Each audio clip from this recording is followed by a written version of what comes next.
Assalamualaikum warahmatullahi wabarakatuh. Selamat bertemu kembali para siswa sekalian, khususnya siswa kelas 12 MIPA SMA dimanapun Anda berada. Oke, pada pertemuan kali ini kita akan membahas latihan soal mengenai radioaktivitas. Ya, siap-siap ya.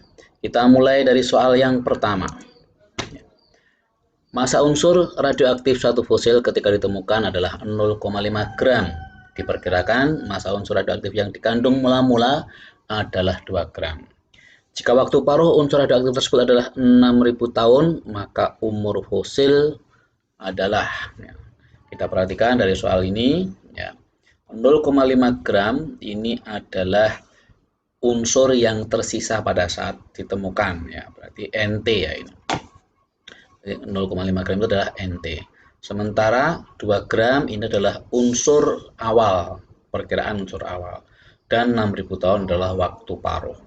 Kita untuk waktu paruh punya persamaan NT per N0 sama dengan setengah pangkat T per T setengah. Dengan NT unsur yang tersisa, N0 unsur awal, T-nya lama peluruan, dan T setengah adalah waktu paruhnya. Kita masukkan NT-nya 0,5 dan N0-nya 2. Ya. Sehingga kita peroleh 0,5 per 2 sama dengan setengah pangkat T per T setengah. 0,5 per 2 itu adalah seperempat atau setengah pangkat 2. Ya. Setengah pangkat 2. Ya. Setengah pangkat 2 sama dengan setengah pangkat T per T setengah. Dari persamaan ini maka 2 sama dengan T per T setengah. Ya, karena T setengahnya 6.000 tahun, kita masukkan 2 sama dengan T per 6.000. Maka lama peluruannya adalah 6.000 kali 2, 12.000 tahun. Ya, 12.000 tahun. Kita lanjutkan soal yang kedua. Massa unsur radioaktif P mula-mula adalah X gram dengan waktu paruh 2 hari. Setelah 8 hari, unsur yang tersisa adalah Y gram. Perbandingan X terhadap Y adalah, ya, jadi ini waktu paruhnya, ya, 2 hari ini adalah T setengah, 8 hari adalah T-nya, kemudian X itu adalah N0-nya, dan Y adalah NT-nya, atau unsur yang tersisa. Kalau kita masukkan ke persamaan, NT per N0 sama dengan setengah T per T setengah, setengah pangkat T per T setengah. Ya. Kita masukkan X dan Y-nya, ya. Y per X sama dengan setengah pangkat T per T setengah. Kemudian kita masukkan lama peluruannya 8 hari, waktu paruhnya 2 hari. Kita peroleh Y per X sama dengan setengah pangkat 8 per 2. 8 per 2 tentu 4 ya. Jadi Y per X sama dengan setengah pangkat 4. Setengah pangkat 4 itu 1/16. Jadi Y per X sama dengan 1/16. Tapi yang ditanya bukan Y per X, tetapi X per Y. Maka kita balik, X per Y sama dengan 16 banding 1. 16 banding 1. Jawabannya 16 banding 1. Kita lanjutkan soal berikutnya. Perhatikan persamaan reaksi fusi berikut ini. Ya, jadi hidrogen tambah hidrogen menjadi hidrogen 2 tambah elektron plus menghasilkan energi. Massa atom hidrogen sekian, massa hidrogen 2 sekian, dan massa elektron sekian. 1 SMA setara dengan 931 mega elektron volt. Energi yang dihasilkan dari reaksi ini adalah, ya, jadi kita perhatikan di sini energi dihasilkan dari selisih massa atau massa defeknya.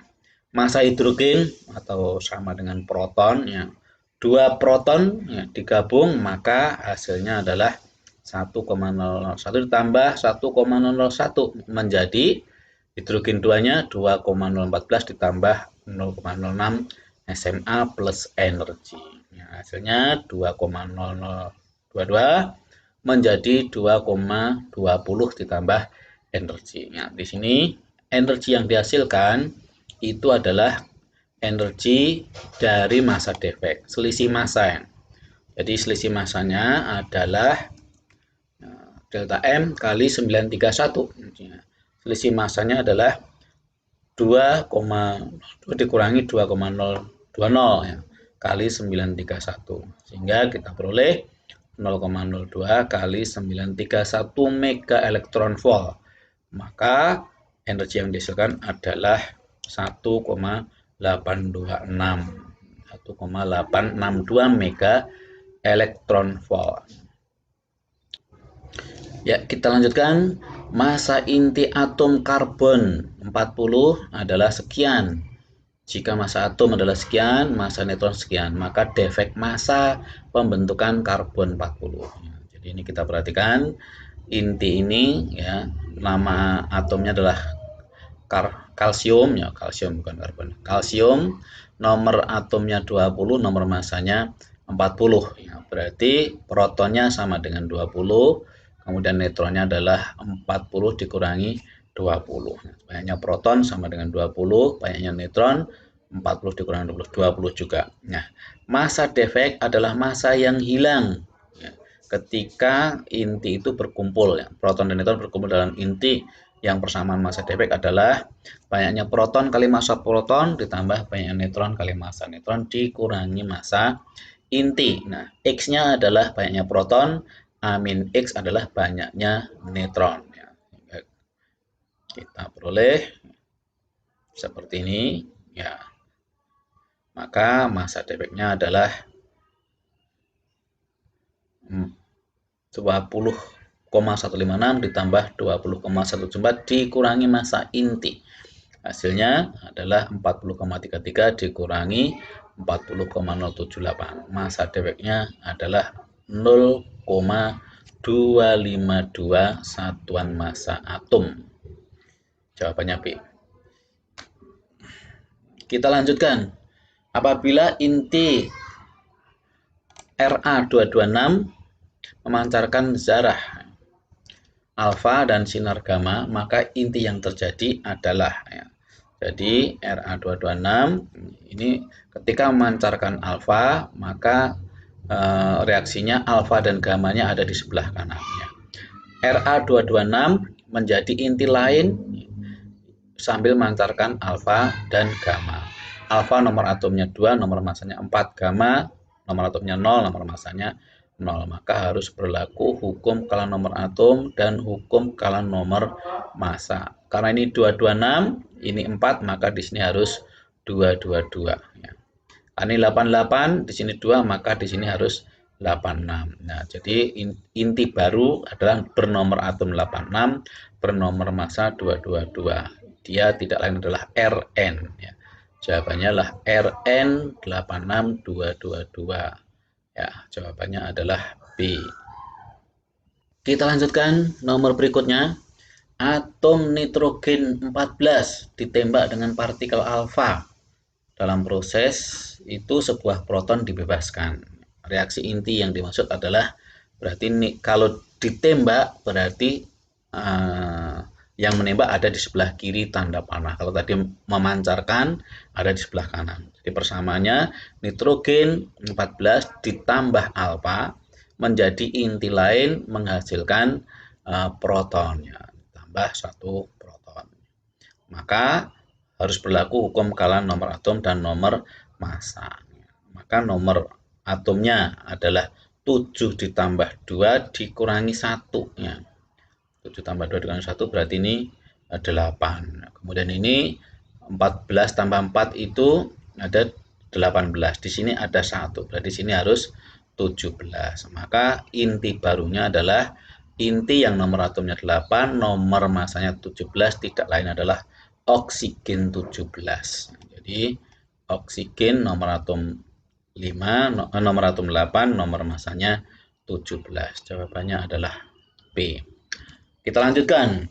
Bila waktu paruh suatu unsur radioaktif adalah T detik, maka setelah 4T, 4 kali waktu paruh, unsur radioaktif adalah, tinggal kita perhatikan, waktu paruh adalah waktu yang diperlukan oleh suatu radioaktif untuk meluruh sehingga tinggal separuhnya.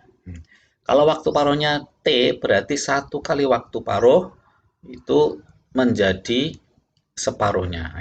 1 kali waktu paruh menjadi separuhnya.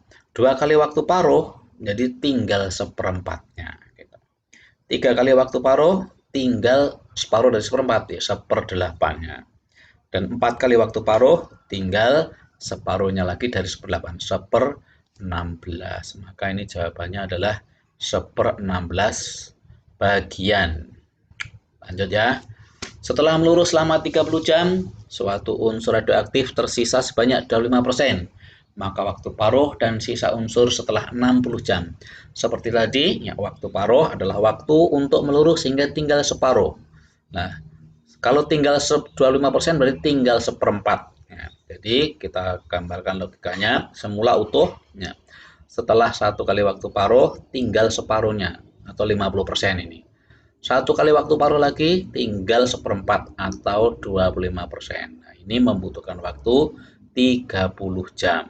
Ya, berarti waktu paruhnya ya berarti 30 dibagi 2, karena 2 kali waktu paruh sama dengan 30 jam, maka waktu paruhnya separuhnya, yaitu 15 jam.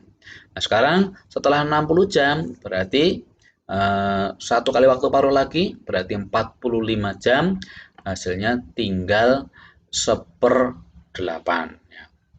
Nah, kemudian 1 kali waktu paruh berarti sudah 60 jam, tinggal 1/16. Ya, 1/16 itu adalah 6,25%. Ya. 1/16 itu adalah 6,25%. Jadi 15 jam dan sisanya 6,25%. Kita lanjutkan. Setelah 9 hari, zat radioaktif yang meluruh sebanyak 7/8 dari masa mula-mula. Dengan demikian, konstanta peluruan, ya, konstanta peluruan itu adalah gamma, yang persamaannya adalah gamma sama dengan 0,693 per T setengah. Kita perhatikan, setelah 9 hari, yang meluruh 7/8, berarti yang tidak meluruh tinggal 1/8. Kita lihat waktunya 9 hari, dan yang tersisa adalah 1/8 dari semula. Ya. Maka NT per N0 sama dengan 1/8. Ya. Nah, 1/8 sama dengan setengah pangkat T per T setengah. Ya. T-nya 9 hari, maka 1/8 itu adalah setengah pangkat 3. Ya. 1/8 itu setengah pangkat 3. Maka berarti 3 sama dengan T per T setengah. Ya. 3 sama dengan 9 per T setengah. Maka T setengahnya pasti 3 hari. Nah, yang dimaksud dengan konstanta peluruan itu adalah alfa. Ya, T setengah sama dengan 0,693 per gamma. Ya. Maksud saya lambda. Lambda itu adalah konstanta peluruan. Jadi lambda sama dengan 0,693 per T setengah. Ya, berarti lambdanya sama dengan 0,693 per 3 hari. Per 3 hari berarti sama dengan 1,31.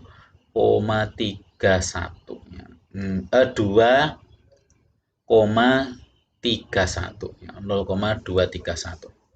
0,231. Ya, ini 3 ya. Ini 3 hari, 0,231 per hari, konstanta peluruhannya. Kita lanjutkan. Sebuah sumber radioaktif memancarkan sinar alfa, beta, dan gamma yang melewati suatu medan magnetik B yang arahnya keluar bidang gambar menuju pembaca. Dapat disimpulkan bahwa, jadi tanda titik ini adalah arah medan magnet yang menuju pengamat, menuju mata kita. Kalau meninggalkan pengamat, tanda silang. Nah, sekarang di sini ada 3 sinar, alfa yang muatannya positif, beta muatannya negatif, dan gamma tidak bermuatan. Nah, karena muatannya itu, maka ketiga sinar itu akan dipengaruhi. Ya. Alfa karena muatannya positif sesuai dengan gaya Lorentz. Kalau ada muatan positif bergerak ke kanan, kemudian ada medan magnet yang arahnya menuju ke mata kita, maka sesuai dengan aturan gaya Lorentz, tangan kita 4 jari menuju ke mata, kemudian ibu jarinya menunjukkan arah gerakan sinar alfa ke kanan, maka telapak tangan menghadap ke bawah. Berarti yang 3 ini adalah sinar alfa. Kemudian untuk yang sinar beta muatannya negatif. Kalau muatan negatif pakai tangan kiri. Ya. Medan magnetnya menuju ke mata kita. Ya. Kemudian betanya muatannya negatif ke kanan. Maka yang satu ini adalah beta. Dan yang lurus adalah sinar gamma.